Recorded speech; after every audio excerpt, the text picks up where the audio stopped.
right, good evening, everybody. It is 9 o'clock. It is time once again for the 13th Fleet After Action Report. I am Chris. I am your host, and I want to welcome you to tonight's show. We are going to be talking a lot of X-Wing, but I do want to start off with a few announcements, a little bit of talk about Armada before we get into the X-Wing stuff here. First off, I want to remind everybody that there is going to be a tournament at Hard Knocks in Elizabethtown, Kentucky. Doors open at 10 a.m. Round one starts at 10:30. So if you can make it out there, it's going to be a great time. They expanded the field to 32 players, so it's going to be an opportunity to see a lot of Armada going on. Even if you don't get a chance to play, you may want to go ahead and get involved in the event so that you can, just see how the game is played, see how the upper tier of players go through things. It's going to be a great opportunity to learn a lot about Armada if you haven't already learned. It is also going to have some invites to the Worlds Tournament there, so definitely something to check out. I highly recommend it. I have heard from my friends. I haven't been there myself, but I have heard from my friends that Hard Knocks is an absolutely fantastic place to play. Another thing that I want to get into is that I'm looking to get a series of videos together based on what we did this past week for Rebellion in the Rim. Really love that scenario. I think it's great for new players. I think it's a great opportunity to learn the game when you're playing with smaller forces. So I'm going to try to get a group of 6 players together, including myself, to do the Rebellion in the Rim. Won't do it as a live stream. I'll probably do recordings on that. So you'll want to look at check out the YouTube channel to see if there's anything there that you really enjoy, that you want to get into. It is definitely a campaign that was a lot of fun the first time I played it. I'm looking forward to trying it again. So it is something that I hope will have some interest from you guys. Please get on the Facebook page. Let me know what you want to see, how many players you might want to see involved in this. It's something that I'm kind of getting excited about. I have a lot of fun with this campaign setting, and I hope you'll enjoy it as much as I will. So other than that, one last note that I want to point out is that I will be out of town on Thursday, so the normal Thursday night Armada is not going to be going on. I will, however, be trying to, on the little trip that I'm going on, I'm going to be trying to do a very small, the introductory scenario from Armada, get that recorded, and I will probably have that on Sunday in place of Thursday night Armada. So I hope you'll tune in on that. Again, it's going to be on YouTube, so I'm looking forward to trying to do that. So now we are going to move on to tonight's discussion, which is going to focus a little bit more on X-Wing. I want to welcome tonight's guests here. We have Chris Emmick once again joining us. I want to thank you for your time there. Thanks for having me, Chris. And then we also have Ethan Emmick, his son, and the gentleman who was not only involved in last week's Tuesday night X-Wing, he is also somebody who is in possession of a world champion invite, so it's always a pleasure to have him here. So I still don't understand how I got that. Hey, you play well. I've played against you. I know how you play. It is challenging. Even when you're playing something that, as you refer to as jank. Speaking of which, would you like to give us a little bit of a rundown on what you can see if you go to the YouTube channel and check out last week's Tuesday Night X-Wing? Yeah, we were both playing, and we were both running basically our list from the previous tournament in Shelbyville the week prior. I was running a Delta 7 Anakin, a matchstick, a contrail, an oddball in the ARC 170, and a Ida Obi-Wan, SOC, which is the Siege of Coruscant. And I was playing a defensive uh, Hera Benthic list. That was Benthic Tubes with in the U-Wing with Perceptive Co-Pilot Jyn Urso and Heroic, I think. Harrison Dula, who had Thread Tracers and Heroic. And then I surrounded those two with Finn Rao, the Rebel Finn Rao, and the Fang. Bodica Venge, which is the Initiative 4 Fang that can double tap, and Sabine Wren in her TIE Fighter. Yeah, the most efficient piece in the game, I think. Most efficient 2-pointer. Okay, fair. I do want to say that I really found the list that you were running interesting, Chris, in that it was passing a lot of tokens, and the way that worked, it was interesting to see.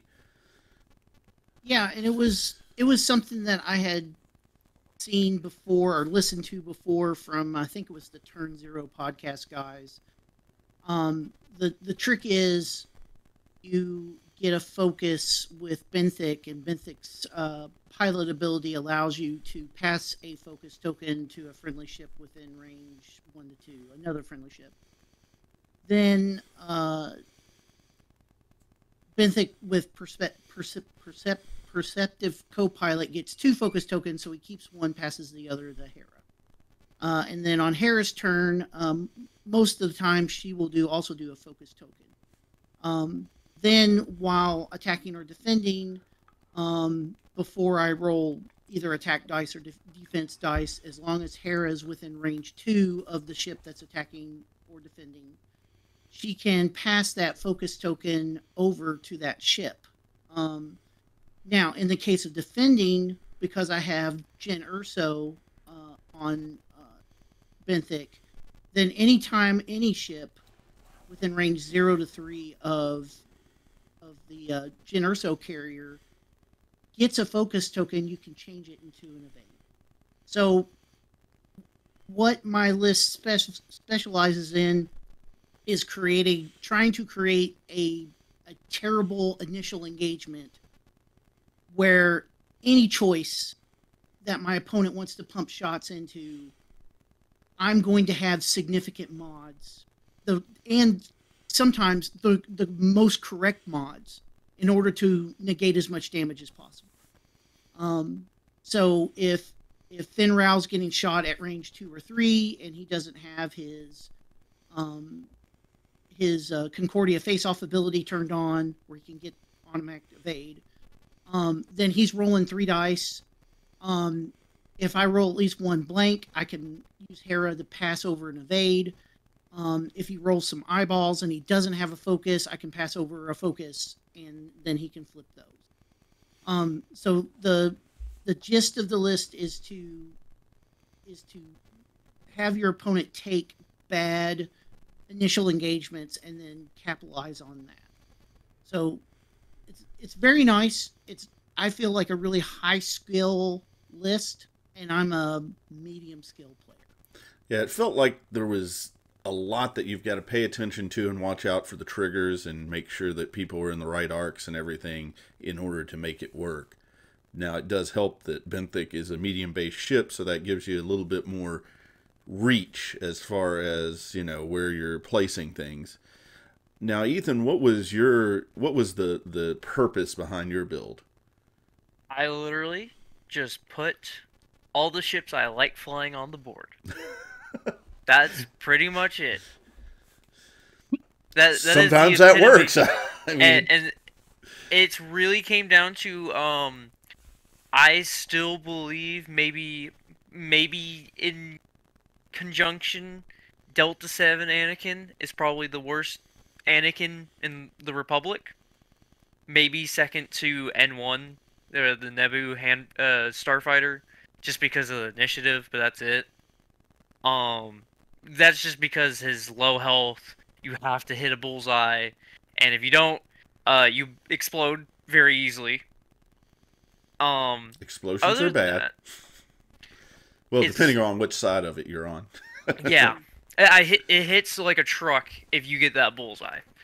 Being able to just add a focus result, you are usually focusing as your action, and then you roll pure average, hit blank eyeball.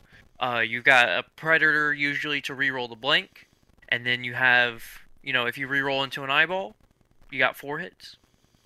So I feel like during that game, and if you haven't watched it again, it is on YouTube right now, so you can go ahead and check that out. But if you haven't watched the game, I think the turning point really was that traffic jam there in the middle of the map. Yeah, it was tough to if I managed to get the arc past to bump Fenrau, that would have been a little bit nicer. But the Fang fighters being in the rear and not being able to really get Concordia to proc perfectly, since I bum rushed everything up the top, the middle, instead of just jousting the Fang fighters, made it a lot harder for the Fangs to just capitalize on, okay, I'm going to too sharp, and then just stay in your face. And the lesson that I learned from that game is there is no other real option for Benthic other than to do a maneuver and focus. There is no red stop turn. That is where my list falls apart. So even in the case of trying to stop and then turn him so I can get a 3 or 4 die shot on a ship that's going past him, that because I'm not passing that focus, because Hera then can't do anything with that focus, and because the rest of my list is relying on having at least 2 defense mods, if not 1 defense mod, from Hera, then everything just starts blowing up. Okay, well, moving forward here, I wanted to talk a bit tonight, especially after watching that list in action and seeing all of the shenanigans that you were doing with tokens. I wanted to talk about dice manipulation, because ultimately, having the right thing come up on the right die at the right time is really, really important in X-Wing. So, what do you think are some of the best methods of getting that dice fixing in that you feel like you need? Go ahead, Ethan. Well, focuses are a great start. Anything that can change an eyeball into an evade, into a hit, into a crit, makes it so much easier than just spending a focus. Being able to just, for example, Malice, spend 1 force to change 1 eyeball into a crit is integral to a bunch of the lists that Malice is usually ran on. And other things like, for example, Rack, the Rear Admiral Shinair, for the Decimator. Being able to just, hey, I've reinforced. I have a defense mod. On top of, now I'm getting an offensive mod of changing this eyeball into a crit. Makes it so nice. It makes it a lot easier to just be able to go, I have 1 option. The 1 option will make my defensive stats better on top of offensive stuff. And it's a combination of both of them usually. Usually in X-Wing, we call a lot of those like passive mod, where you're taking a crew or a gunner or something, or a ship ability or a pilot ability that, when the condition triggers, you're able to change 1 result to another result that you can use later. And so can't guarantee passive mod. But you want to definitely set up shots knowing that the passive mod may proc. And I guess one thing that is important to think about is the differences on the dice. I've heard a lot of people talk about, and I hadn't really done the research until I was leading into this and just getting some basic information, but red dice are, your offensive dice are friendlier than your defensive dice. Mm-hmm.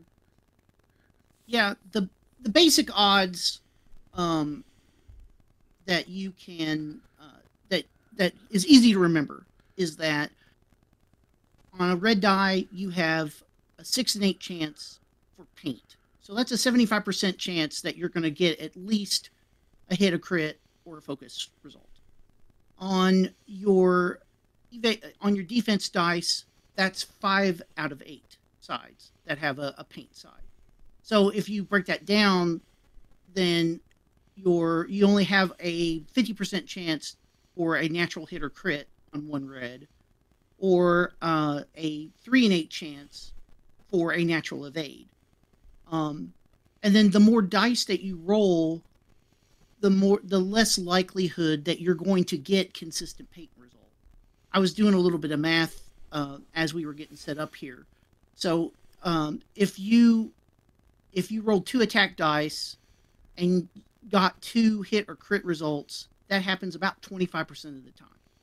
If you're rolling 3 attack dice and you get 3 hits or crits, then that happens 12.5% of the time. So we're talking fairly rare there.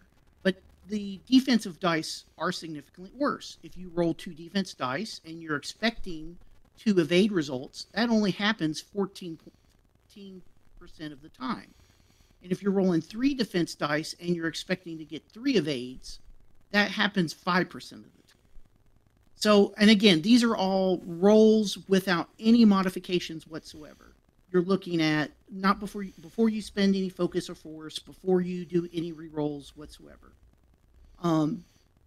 If you are able to modify or be able to use the focus result on a die, then your odds improve on how many paint results you can get in a cluster there.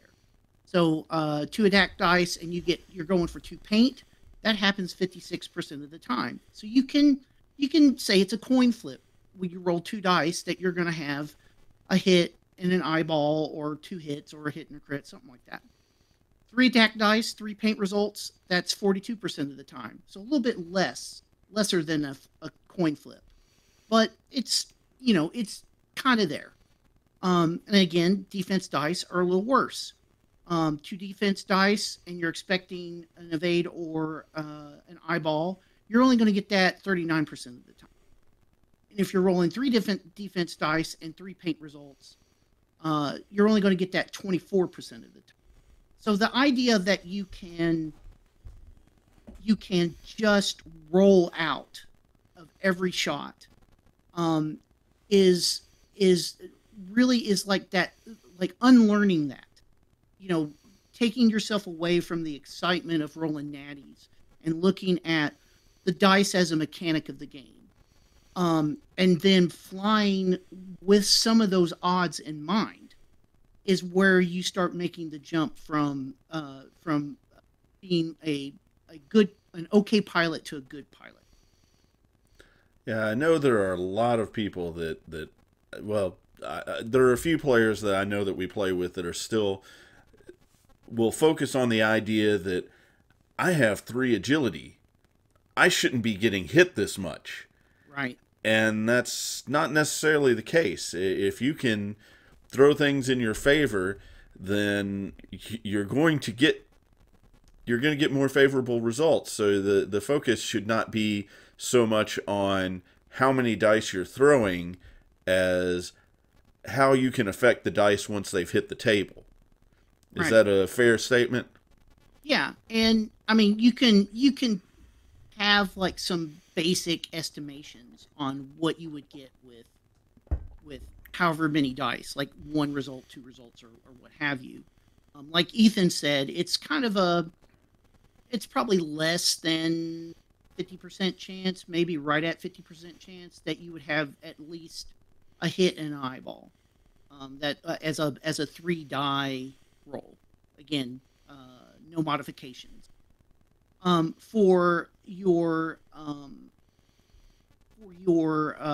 defense dice, if you roll 3, you should really only be expecting 1 evade.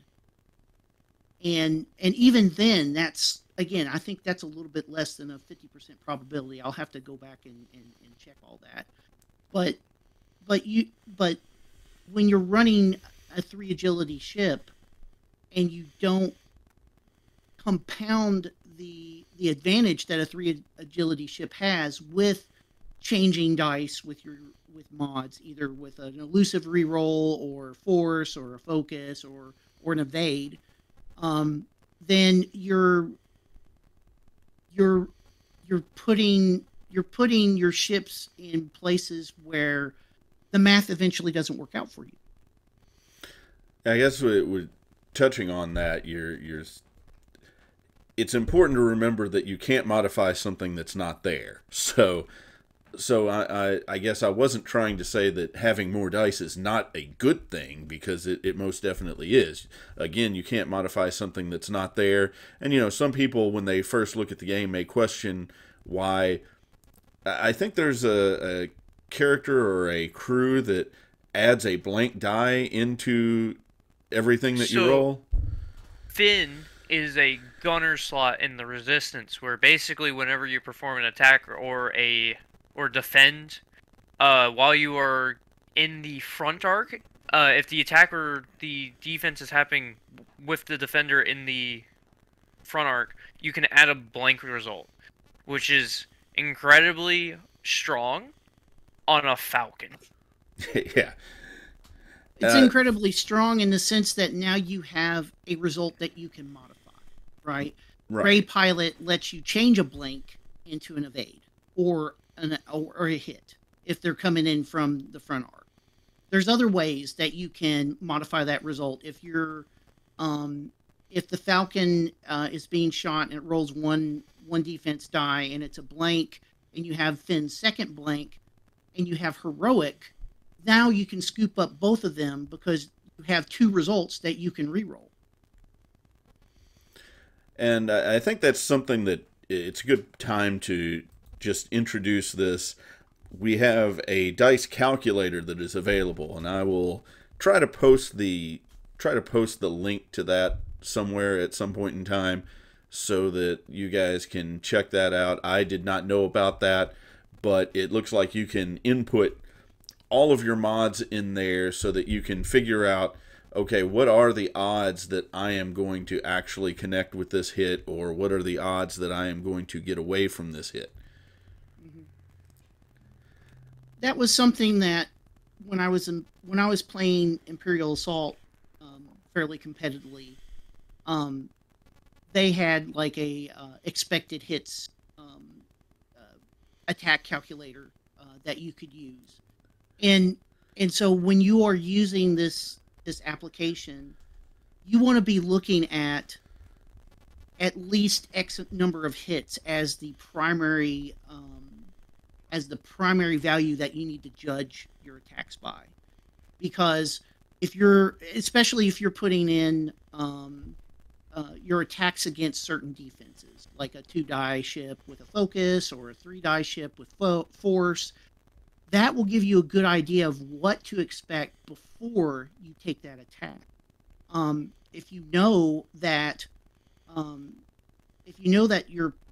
3-die attack going against a 2-die defender who's got mods out the yin yang may only result as at least one hit 50% of the time, you may elect not to shoot that ship as part of your burn down strategy for getting kill points. So what are some of the tools that you think are important? And I guess I want to open this up because I have one thing that I definitely want to talk about, simply because I have used it so much now. Absolutely love it, and the value can't be understated of saturation salvo. 2 points. Yeah, I mean, 2 points, yes, that's part of it. But then when you think about the odds that you're getting on these dice, and the fact that defensive dice are less effective than offensive dice, now you're forcing an opponent to re-roll 2 of those defensive dice. The odds are in your favor that you have just hindered them pretty badly. So it is something that I feel like it's one of the best cards in the game just based on my limited experience at this point. I think it is by far one of the more useful cards on a bomber. There are really good cards, for example, Outmaneuver, um, and like Predator, where you get those like natural passive mods of, hey, I'm removing a die with Outmaneuver, or Predator, where you're getting that one die reroll. Saturation's no different. It's a lot different when you are modifying the defender. Same thing with Outmaneuver. Being able to force someone to now be more likely to hit is insanely good. of course. Saturation being 2 points on top of the bombers being as good as they are and how cheap barrage rockets are makes them a perfect combination to hit really hard, and then if you roll some natties, you're just going to make them re-roll and see if they roll out of it. And then you compare that to Outmaneuver, which is, what, 12 points? It is 12 points. And that's the kicker here. Like, previously, before the TIE bombers came out, and before the 2023 World, so the 2022 meta, essentially, nobody ran saturation salvo. Mainly because there wasn't any decent ships that could run barrage rockets, and I think barrage rockets were actually pretty expensive too, weren't they, Ethan? They were 8 points at a time. Yeah. They were about the same as a proton rocket. On top of saturation, also went down in points, which is a very key factor. It used to be 4 back in the 22 meta. If you wanted to have a barrage rocket TIE bomber, first of all, the TIE bombers are not 3 points. You're going for a 4-point TIE bomber with just barrage rockets and just saturation, and that is 12 points just straight off the bat, which means that you're not taking any bombs. Like, if we were to take the loadout of the current bombers, for example, like Tomix has only got 10 points. The only reason he's able to fit so much is because 2, 6, and then 2 points for a bomblet generator makes it a really nasty 3-point ship. But even in that previous meta, we had ordnance carriers. We had ships that could take proton torpedoes and saturation salvo. But it didn't make a meta impact because of the high cost of both of those upgrades, right? Where saturation salvo is a strong upgrade when it is, like all things, it's priced exceptionally competitively right now. And one could argue that it went down in points to help make a lot of the TIE bombers and a couple of other ships a little bit stronger with barrage rockets and meta impactful. But even at like 3 or 4 points, you still have to have the right engagement to use the saturation salvo plus the ordnance that you use. Barrage rockets comes with 5 charges. Saturation salvo requires you to use one of those charges to force your opponent to reroll. The other ordnance, most of them that take a target lock, like proton torpedoes or mag pulse missiles or any of those, they usually max out at 3 charges. Cluster missiles, you could actually get up to 4, but you also are, if you saturate salvo a cluster missile, then you're potentially taking a charge away to do another double tap later on. So by itself, it's not horrendous. With the wrong combination, it's not horrendous.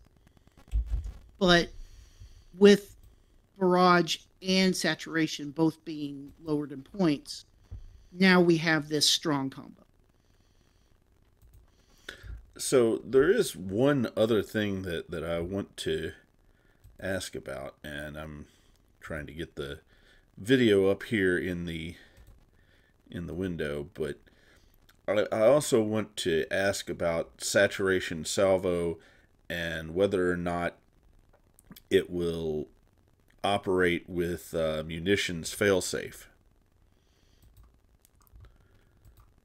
I don't think so.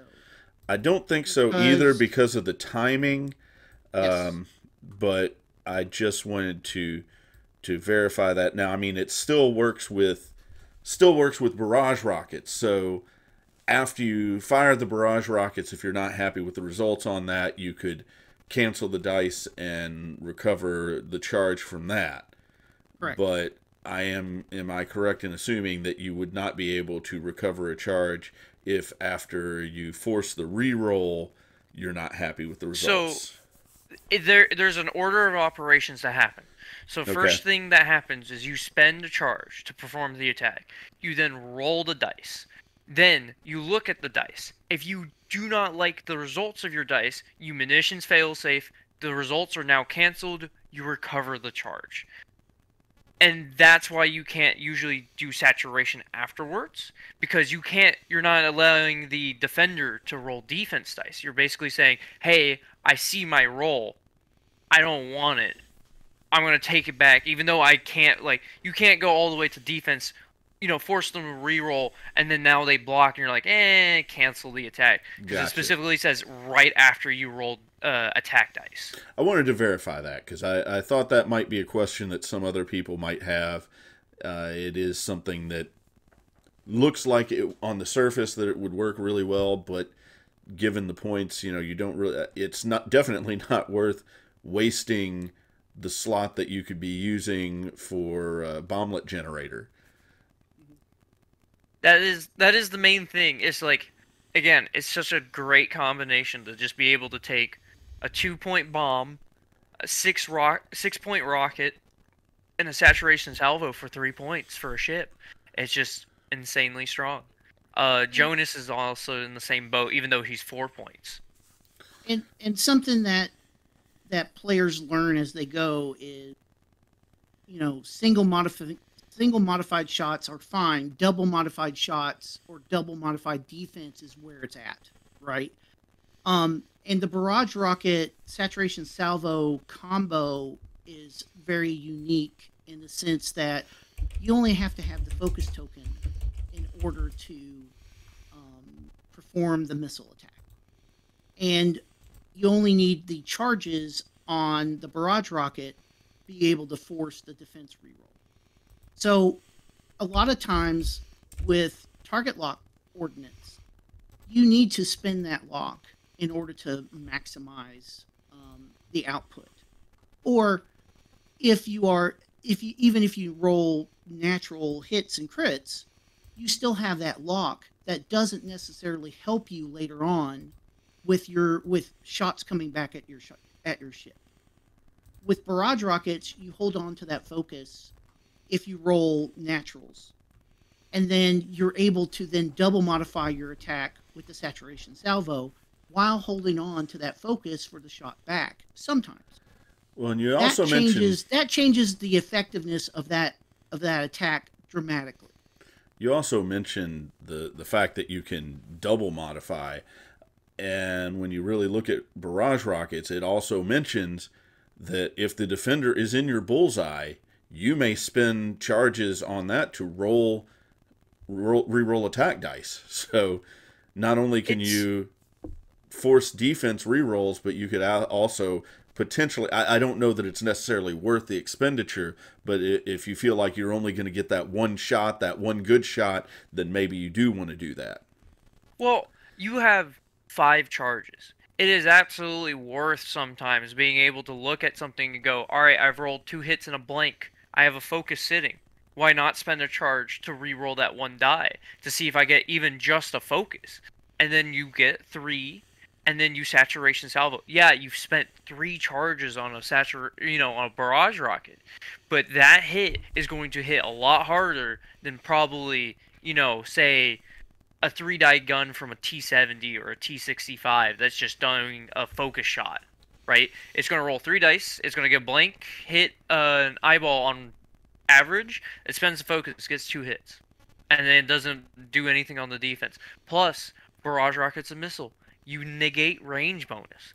On top of usually the main combo with the whole point of the TIE bombers is Jonas, where he gives that 1 die or those 2 dice reroll, making it effectively you take a focus and you have a triple modded barrage rocket as long as Jonas lives. Yeah, I don't think I realized that bombers could do anything other than focus.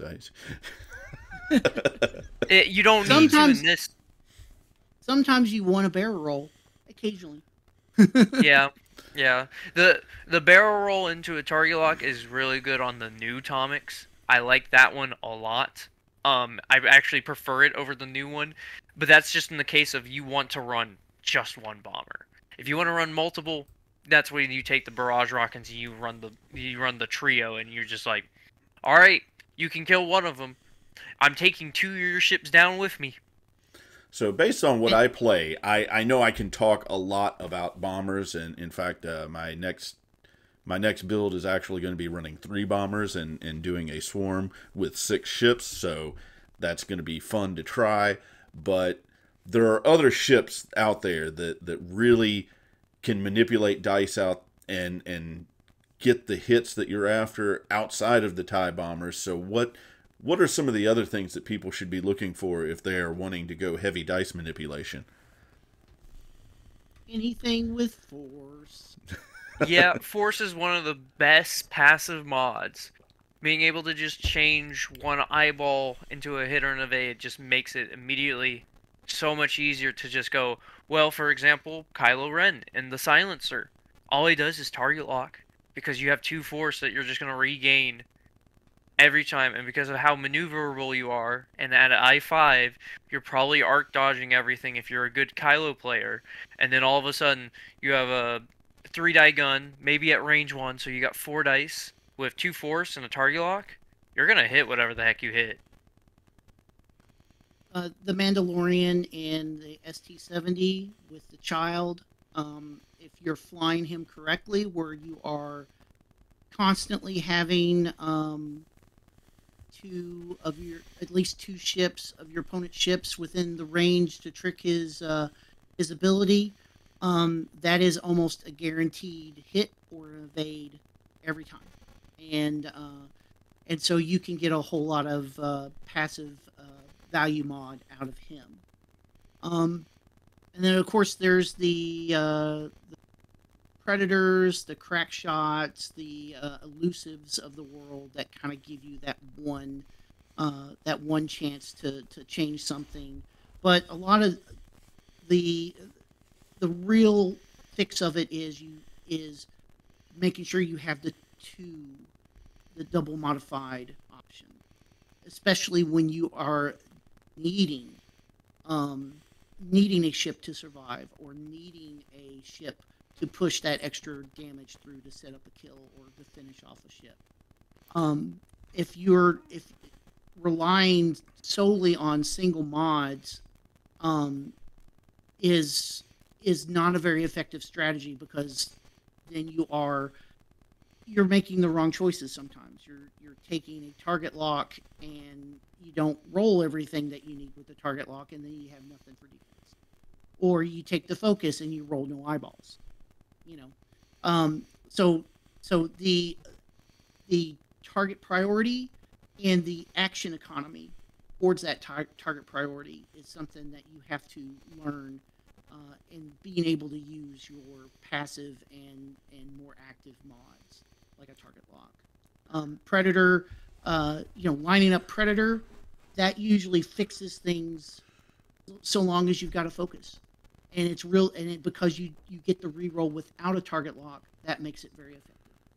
And you can switch targets on a snap. You one turn, you got a bullseye. Second turn, you got a different bullseye on a different ship. It's not something that follows, and then you took a target lock, something flew past you, and now you're never going to shoot that ship, and that action now is just completely gone for the rest of the game. And that could have been on a different ship that you could have possibly used. But that's also just knowing, target priority with target locks, because that is definitely very hard to learn at the very start, where you see a ship in range and you're like, oh, I would like to target lock this, and then it flies in a different direction and no longer in firing arc, and now your proton torpedo is not going to hit, or clusters or something. Well, I think as newer players, myself included, the dice are a little bit hard to adjust to because they're absolutes. Let's be perfectly honest. I mean, I'm coming from a background with HeroClix where you're rolling d6s and you're adding up numbers to see if you're getting over a certain number, and so your mods there are adding additional numbers to those numbers. Whereas, okay, if you don't get this result on the dice, this specific result, then you're not getting anything. And so that skews the odds somewhat. It makes it more difficult to do the calculations in your head. You're just kind of blindly hoping that these dice will throw. And the same is true for Armada. I mean, the Armada dice are based on the same principle. So everything that Fantasy Flight did kind of gets you into that mindset of, okay, I've got to think about odds rather than... Thank you, Sly Wizardry. He chimed in with green dice act like Kentucky weather. Yes. Yeah. Except more disappointing. But At least round here, it gets humid only 3/4 of the time. Well, they do. They skip fall and spring and go straight from winter to summer. So you're either hot or you're cold. But it's definitely a big difference being able to actually do something on the defensive side. For example, I know Armada is mainly just tokens. There is no dice rolling. It's just you kind of accept whatever the heck the enemy is throwing at you. You're just like, oh, you rolled 9 damage? Well, I guess I'll just spend this token to maybe change your numbers a little bit. But in the end all be all, you're still getting shot you're still taking damage in some shape or form. X-Wing is one of those games where, on top of Imperial Assault, where it's like, there is a chance you just whiff.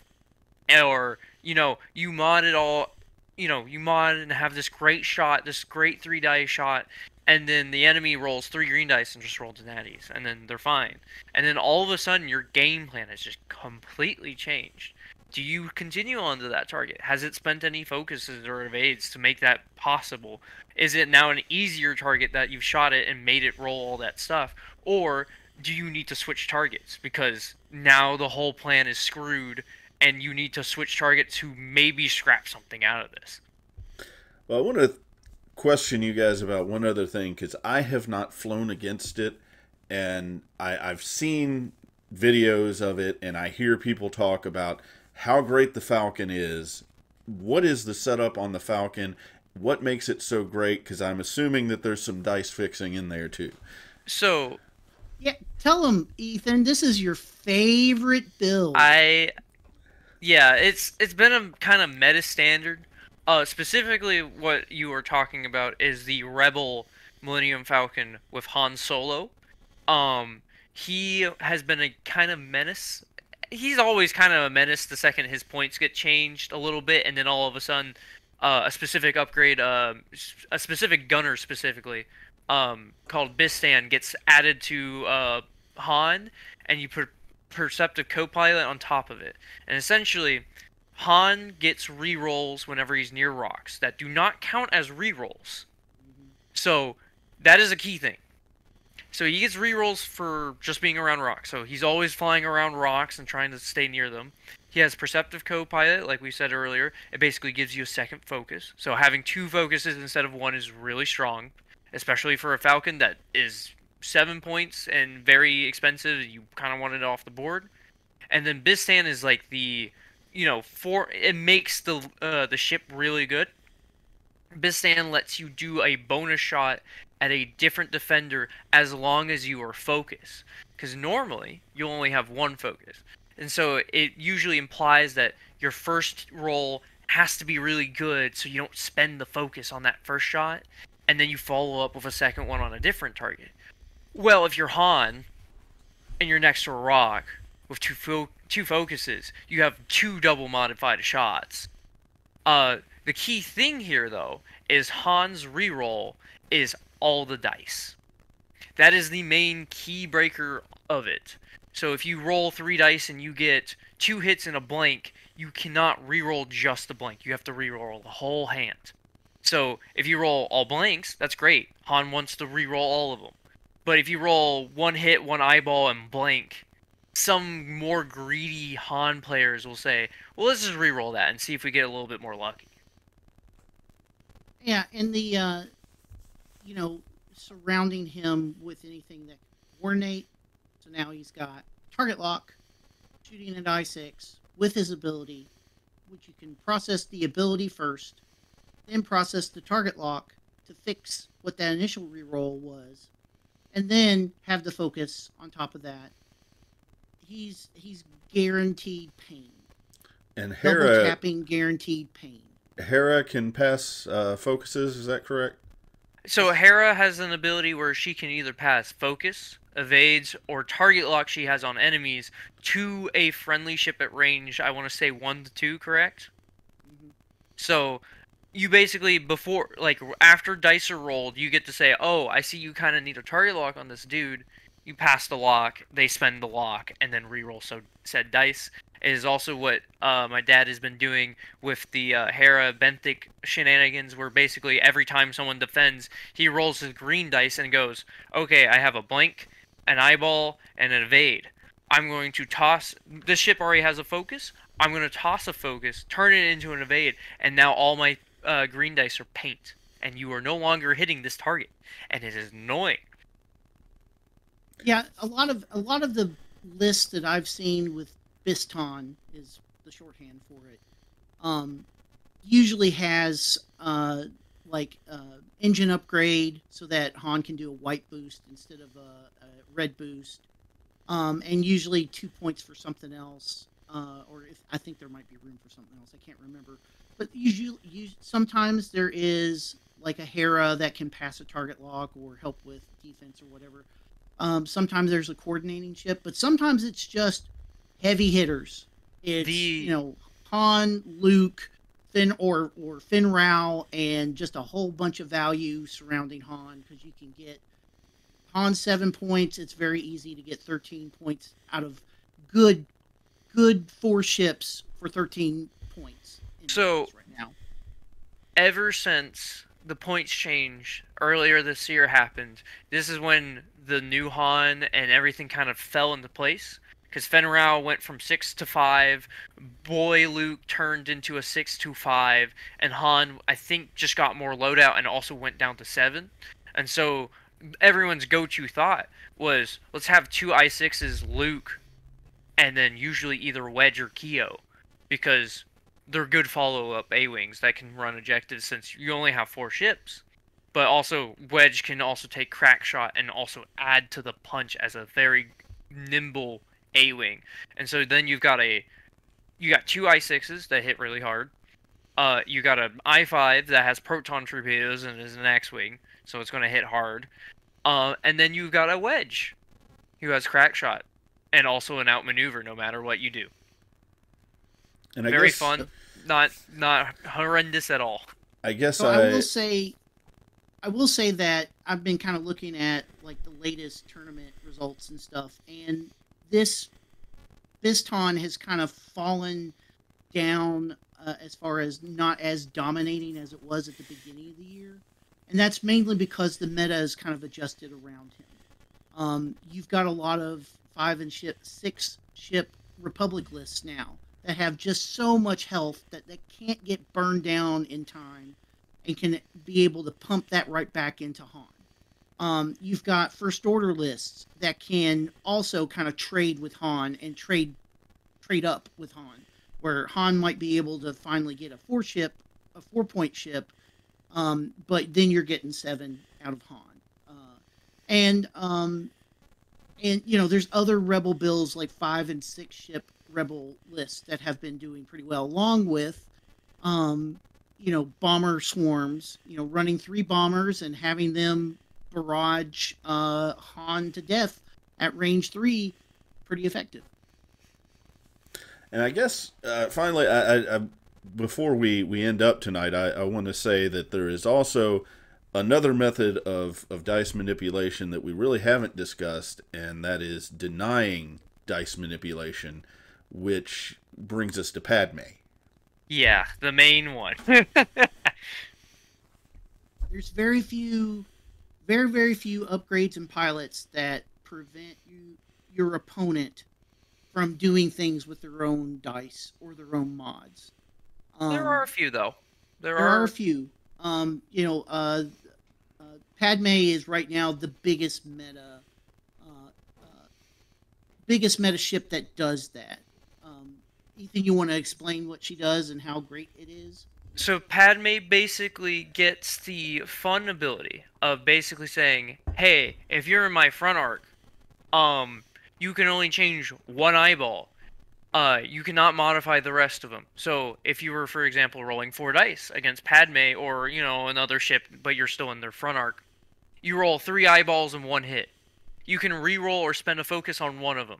The other 2 are considered just you can't modify them. I want a bit of clarification here, though. If you have a target lock, you roll 4 dice, 3 blanks, and a hit. Mm-hmm. You are stuck with the hit. No. Since there are no then you can still re-roll 1 die.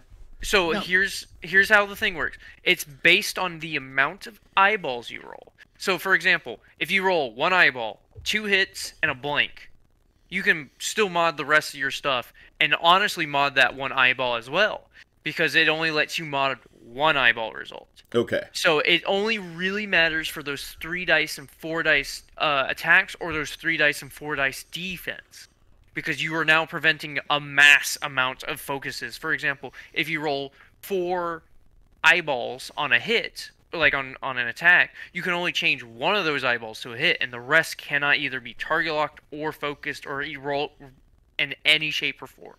Okay. Yeah. So in your example, 1 hit, 3 blanks, target lock, and a focus can mod the attack. You would still be able to spend a target lock to modify the blanks.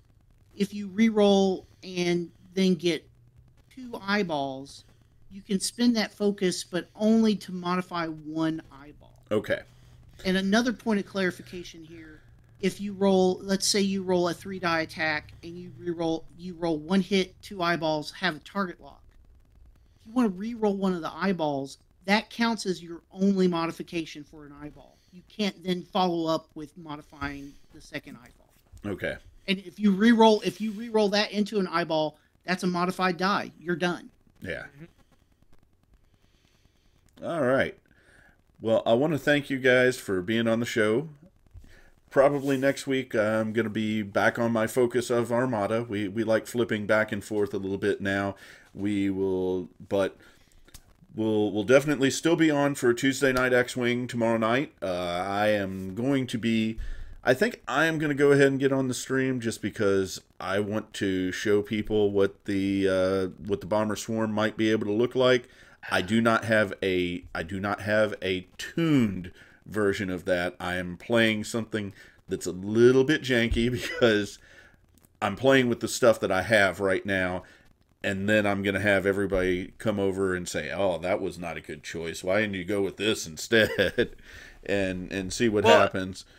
If you're playing with the stuff you have, that's completely fine. I don't think anyone's going to complain about that. Now, will we totally build and go, well, if you get this pack and go this pack, you can get like the more slightly better ship?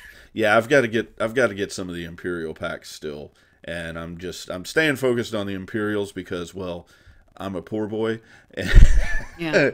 So I want to keep on the Imperial side of things, but that is a discussion for next time. Again, I want to thank you guys. I got a few things that I want to close out with, so I'm going to say good night to you. Mm-hmm. Thanks for having us, Chris. It was a pleasure.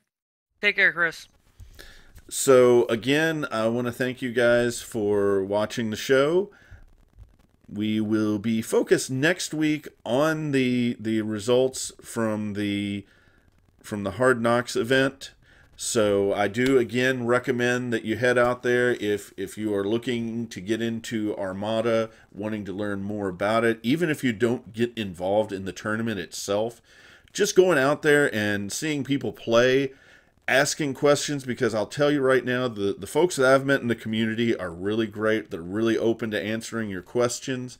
So it's a great chance to learn a fantastic game. It's going to be going on all day, so if you're not somebody that is actually in the event, then you can, pop in during lunch and see what a few games are like. It is going to be a good time, and I'm anxious to have Garrett will probably be back on with me next week to discuss what happened there at the event. I am anxious to hear what's going on. I would have loved to have been there myself and actually stream the event. Unfortunately, I am going to be out of town, like I said, so I, in its place, am going to be trying to work with some of my friends that I'm going on this trip with and doing a video of the introductory scenario that you get with the Armada box set. So hopefully that'll be a lot of fun. I hope you guys will enjoy that.